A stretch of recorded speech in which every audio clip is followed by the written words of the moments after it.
Hi friends, last video में मैंने आपको कहा था कि मैं आपको एक ऐसा हादसा बताऊंगा जिसमें मेरी जान जाते जाते बची थी। तो चलिए देखते हैं कि वह हादसा क्या था। ऊपर वाले की एक मेहरबानी अच्छी थी कि मेरे क्लासमेट और टीचर्स अच्छे मिले थे, जिसकी वजह से मैं कॉलेज लेट भी हो जाता तो किसी को आपत्ति नहीं होती थी। फिर भी मैं समय पर ही कॉलेज जाने का प्रयास करता था। काम में जब भी देरी हो जाती तब मैं जल्दी से जल्दी घर जाकर कॉलेज जाने के फिराक में रहता था। यही जल्दबाजी एक दिन मेरी मौत का कारण बन सकती थी। दोस्तों, हादसा वह भी क्या अजीब था।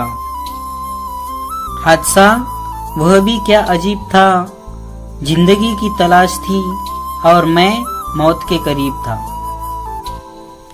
हुआ यह दोस्तों कि उस दिन भी काम में देरी हो चुकी थी और मैं काम समाप्त करके जल्दी से जल्दी घर जाना चाहता था। ट्रेन चालू हो चुकी थी। मैं जनरेटर ट्रॉली पर रखवाकर धक्का देते हुए आगे आगे जा रहा था। हर ट्रॉली के साथ 2 आदमी रहते थे, मगर मेरे साथ वाला आदमी पीछे रह गया था। जैसे ही मैं स्टेशन के करीब पहुंचने वाला था तभी पीछे से गाड़ी का हॉर्न सुनाई दिया।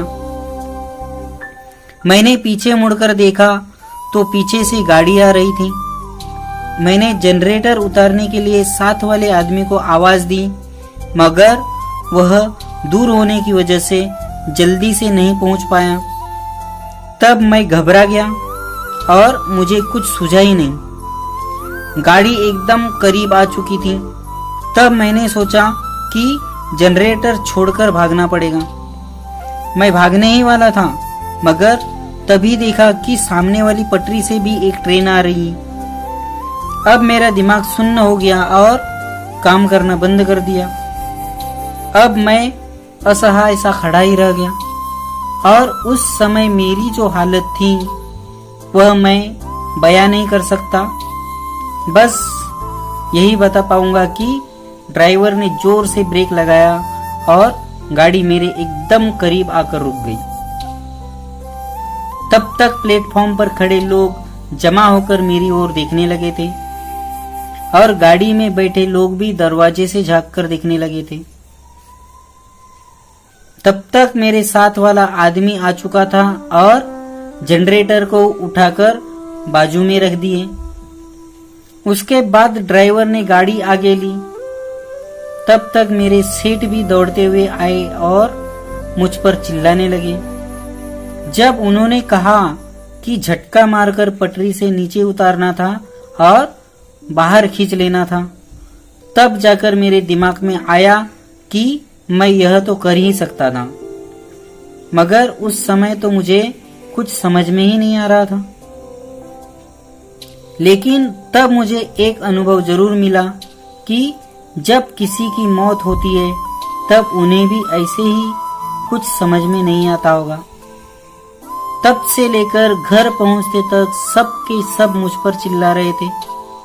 यहाँ तक कि जब हम प्लेटफॉर्म पर चढ़े तब वहाँ खड़े लोग भी मुझे बोलने लगे थे।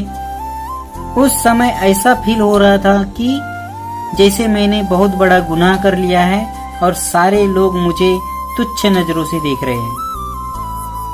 सभी लोगों की नजरें मेरे ही ऊपर टिकी हुई थी और मैं नजरें झुकाकर ट्रॉली को धक्का देते हुए आगे जा रहा था। अब मुझे अंदर से तकलीफ होने लगी थी और अपने आप पर गुस्सा आने लगा था। ऐसा लग रहा था कि अच्छी जिंदगी की तलाश करते करते मौत को ही गले लगा बैठे थे। यही सब सोच सोचकर दिमाग खराब हो रहा था। जैसे तैसे हम सामान लेकर रूम पर तो पहुंचे, लेकिन उस दिन कॉलेज जाने की हिम्मत नहीं हुई और मैं उस दिन कॉलेज ही नहीं गया। अब मैंने सोच लिया था कि चाहे जो भी हो जाए, लेकिन अब इस तरह का जोखिम मैं कभी भी नहीं लूंगा। लेकिन तकदीर को तो कुछ और ही मंजूर था। कहते हैं ना कि होनी को कोई भी नहीं टाल सकता। इस हादसे को अब तक भुला भी नहीं पाया था कि फिर से एक हादसा हो गया। इस हादसे को हुए 15 दिन भी नहीं हुए थे और एक नई अनहोनी हो गई थी। दोस्तों, यह नई अनहोनी क्या थी, यह बताने के लिए मैं फिर आपके सामने आऊँगा। तब तक के लिए मुझे आज्ञा दीजिए। धन्यवाद।